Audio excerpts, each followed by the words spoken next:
नमस्कार दोस्तों, स्वागत है आप सभी का राहुल वर्स में। दोस्तों, आज हम लोग एक बहुत ही दिलचस्प विषय पे चर्चा करने वाले हैं, which is connected to Indian polity. Recently हम लोगों ने चर्चा की थी रीनेमिंग ऑफ सिटीज के बारे में और उस प्रोसीजर को हम लोगों ने डिटेल वे में समझा। आज हम लोग चर्चा करने वाले हैं about renaming of Indian high courts and we are going to understand why it is a complex issue. देखिए, हमारे देश में कई बार बड़े बड़े सिटीज का नाम बदला गया है। Madras has been renamed to Chennai in 1996, Bombay to Mumbai, Calcutta to Kolkata, बहुत सारे सिटीज का नाम बदला गया है। लेकिन आज भी after many decades the high court still retains the old colonial names. जैसे we call the high court as Bombay high court in Maharashtra, not Mumbai high court. Madras high court नाम है, हम लोग चेन्नई हाई कोर्ट नहीं बुलाते। ये क्यों होता है, आज हम लोग डिस्कशन में जानेंगे। तो चलिए शुरुआत करते हैं that why do we retain the old names of the high courts. देखिए, high courts have been established by acts of parliament. जैसे पहले ब्रिटिश एरा के भी एक्ट्स हैं और उन्हें बदलना इतना आसान नहीं है। इसका मतलब है पार्लियामेंट्री प्रोसीजर चाहिए। The names of high courts like Bombay, Madras, Calcutta, Allahabad, etc., they remain as such because it involves a complex legal and procedural process. तो यहाँ पे पार्लियामेंट में एक अमेंडमेंट आने की जरूरत है, जहां पे ये नाम बदला गया है। इस तरह एक स्टैट्यूट चाहिए, इस तरह एक एक्ट चाहिए। That is why there is complexity. City की रीनेमिंग काफ़ी आसान थी। हम लोगों ने देखा कि स्टेट गवर्नमेंट प्रपोजल करेंगे, एमएचए के पास वो प्रपोजल जाएगा, एमएचए जब अप्रूव करेगा तो गजट में नोटिफाई हो जाएगा, नाम बदल गया है सिटी का। लेकिन हाई कोर्ट्स के साथ ये फिनोमेना नहीं है। क्या कॉन्स्टिट्यूशन हमें बार करता है नाम बदलने से? नहीं। आपको ये जानना है that constitution has no specific clauses regarding the names of the high court, although article 214 बहुत ही सिंपली कहता है कि there shall be high court for each state. अब ध्यान रखना है, we do not have high court for each state, there are common high courts for multiple states as well. लेकिन कॉन्स्टिट्यूशन में कोई ऐसी चीज नहीं है जहां पे हाई कोर्ट का नेम फिक्स्ड है। हाई कोर्ट के names are mentioned in the specific acts. अब अगर हमें इसे बदलना है तो क्या करना पड़ेगा? देखिए, सबसे पहले नाम कैसे आए, जैसे मैंने आपको बताया कि हाई कोर्ट्स के नाम आए थ्रू डिफरेंट एक्ट्स। जैसे there is a Indian high court act 1861, जहां पे बॉम्बे, मद्रास, कैलकाटा हाई कोर्ट्स के नेम्स आए। तो यहाँ पे वही नेम प्रिजर्व किए गए हैं। अब क्वेश्चन उठता है कि कैसे हम लोग इसका नाम बदले। क्या आसान प्रोसीजर है? जैसे कि मैंने आपको बताया, सिटी का नाम बदलना तो बहुत ही आसान प्रोसीजर है। स्टेट से शुरू होगा, एमएचए अप्रूव करेगा, गजट नोटिफिकेशन आएगी। लेकिन हाई कोर्ट्स के लिए इस तरह का आसान प्रोसीजर नहीं है। क्यों? क्योंकि उनके नाम इंडियन कॉन्स्टिट्यूशन में एम्बेडेड है, शेड्यूल्स में मिलेंगे, शेड्यूल 1 में मिलेगा, अलग अलग लॉस जो हैं पार्लियामेंट के उनमें उनके नाम हैं। तो इसीलिए अगर नाम बदलना है तो केवल पार्लियामेंट्री लॉ से या फिर पार्लियामेंट्री अमेंडमेंट से हम लोग बदल सकते हैं। तो आप सोच रहे हैं ठीक है सर, तो एक अमेंडमेंट लाना है तो क्या दिक्कत है? चलिए इस प्रक्रिया को समझते हैं। किसी भी हाईकोर्ट का नाम अगर बदलना है तो उसका भी प्रोसेस स्टेट गवर्नमेंट से शुरू होना है। स्टेट गवर्नमेंट प्रपोज करेगा, ये प्रपोजल जाएगा यूनियन मिनिस्ट्री ऑफ लॉ के पास, जो एक अमेंडमेंट बिल ड्राफ्ट करेगा और इस बिल को पार्लियामेंट में इंट्रोड्यूस किया जाएगा और उसको पास करवाना है। अब ध्यान रखना है, naming of high courts bill would be an ordinary bill. ये कोई कॉन्स्टिट्यूशनल अमेंडमेंट बिल नहीं माना जाएगा, क्योंकि ये एक ऑर्डिनरी बिल है, यानी कि जो पहले एक एक्ट था उसी एक्ट का अमेंडमेंट हो रहा है। So there is no need of constitutional amendment for changing the name of high court. Sir, अगर ऐसा है तो अभी तक हुआ क्यों नहीं है?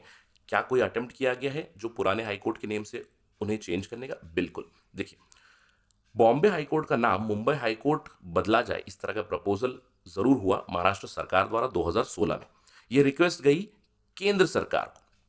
केंद्र सरकार की जो मिनिस्ट्री ऑफ लॉ है, उन्होंने एक बिल भी ड्राफ्ट किया। ऑल्दो रिक्वेस्ट केवल महाराष्ट्र सरकार से गई थी, लेकिन जो अमेंडमेंट बिल इंट्रोड्यूस किया गया, high courts alteration of names bill 2016, यहाँ पे केवल बॉम्बे हाई कोर्ट का नाम नहीं, Calcutta high court, Madras high court, सभी का नाम, जो भी ओल्ड नेम्स थे उनको बदलने का प्रपोजल जरूर आया। कुछ राज्यों ने और कुछ हाईकोर्ट्स ने इसका समर्थन भी किया, लेकिन कोई कंसेंसस रीच नहीं हुआ। बिल तो इंट्रोड्यूस हुआ पार्लियामेंट में, लेकिन इवेंचुअली 16th लोकसभा की डिसोल्यूशन के बाद ये लैप्स हो गया, और एक बार जब लैप्स हो गया तो इसको री इंट्रोड्यूस नहीं किया गया। इस बिल के ऊपर कोई प्रोग्रेस नहीं हुई, कोई चर्चा नहीं हुई, क्योंकि कोई कंसेंसस बिल्ड नहीं हुआ। साथ ही साथ ये लेजिस्लेटिव प्रायोरिटी में नहीं था, अलग अलग दूसरे लॉज थे प्रायोरिटी में, तो ये पीछे पड़ गया।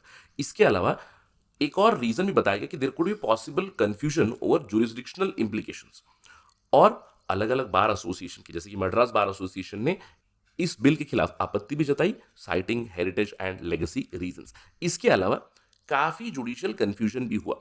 बिल लैप्स होने के बाद सर क्या किसी ने पब्लिक इंटरेस्ट लिटिगेशन फाइल किया, क्या इस तरह की रिक्वेस्ट और भी आई? बिल्कुल, मल्टीपल पिटिशंस आई to change the name of the high court. जैसे 2022 में सुप्रीम कोर्ट में एक पिटिशन आई कि बॉम्बे हाई कोर्ट का नाम हाई कोर्ट ऑफ महाराष्ट्र किया जाए, लेकिन सुप्रीम कोर्ट ने इस पिटिशन को डिसमिस कर दिया, क्लियरली बताते हुए कि ये हमारा डोमेन नहीं है, ये जुडिशरी का काम नहीं है, ये एक लेजिस्लेटिव मैटर है and let the legislature that is the parliament decide it.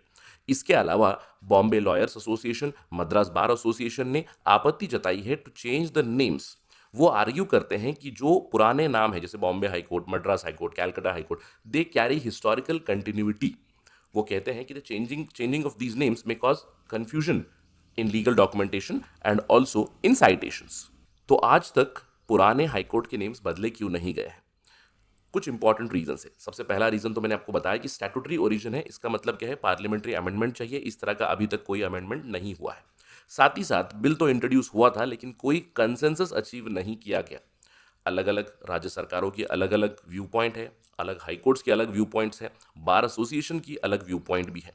साथ ही साथ बार एसोसिएशंस हो और जो दूसरे ऑर्गेनाइजेशन है वो हिस्टोरिकल एंड कल्चरल कंटिन्यूटी का रीज़न ज़रूर बताते हैं कि बहुत सालों से या फिर मैं कहूँगा बहुत दशकों से ये नेम्स इस्तेमाल करते हुए आ रहे हैं। इसको अगर बदलेंगे तो लॉन्ग स्टैंडिंग प्रेसिडेंट्स डॉक्यूमेंटेशन में कई सारी चेंजेस लानी पड़ेगी। साथ ही साथ जुडिशियल रेस्ट्रेंट भी रहा है, मतलब जुडिशरी ने एक्टिव रोल नहीं लिया है नाम बदलने के लिए। उन्होंने इस चीज़ को यानी कि the ball is now in the court of legislature, उन्होंने क्लियरली बताया है कि ये लेजिस्लेचर का काम है नाम बदलने का, तो उन्हें करने दीजिएगा। साथ ही साथ इसके साथ कई सारी प्रैक्टिकल कॉम्प्लेक्सिटीज भी आ जाएंगी। जैसे अगर आप किसी हाईकोर्ट का नाम बदलोगे तो बहुत लॉजिस्टिकल चेंजेस लानी पड़ेंगी, एडमिनिस्ट्रेटिव एडजस्टमेंट्स करने पड़ेंगे, ढेर सारे लीगल रिकॉर्ड्स को बदलना पड़ेगा, जजमेंट्स में, रेफरेंसेस में, साइटेशंस में बहुत सारे पुराने नाम रहेंगे तो बदलना पड़ेगा। So it is going to be massive logistical challenge for everybody, for all the institutions, right. और आप जानते हो कि already judiciary is overburdened with cases and we do not want to add the name changing burden as well.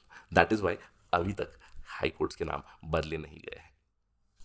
To put it into perspective, जैसे कि city की renaming बहुत ही आसान होती है। सिटी की रीनेमिंग में कोई पार्लियामेंट्री लॉ की ज़रूरत नहीं पड़ती है, लेकिन हाई कोर्ट्स का नाम बदलने के लिए थोड़ी सी लीगल कॉम्प्लेक्सिटी है, प्रोसीजरल कॉम्प्लेक्सिटी है। एक अमेंडमेंट बिल आना पड़ेगा, प्रपोजल स्टेट गवर्नमेंट से आना है, सेंट्रल गवर्नमेंट यानी कि पार्लियामेंट में बिल पास होना है, उस बिल के ऊपर कोई कंसेंसस बिल्ड नहीं हो रहा है। तो इसीलिए कहीं ना कहीं ये नेम चेंजिंग डिले हो चुका है, ड्रॉप हो चुका है। तो आगे चल के देखते हैं कि क्या इस तरह का कोई नया बिल इंट्रोड्यूस होगा to change the name of this high courts. अगर होगा तो will have a discussion on Rahul verse for sure. Thank you for watching this video. I hope you have gained clarity with respect to naming or renaming of the cities and renaming of the high courts. Please like, share and subscribe to the channel. Thank you again. Jai Hind.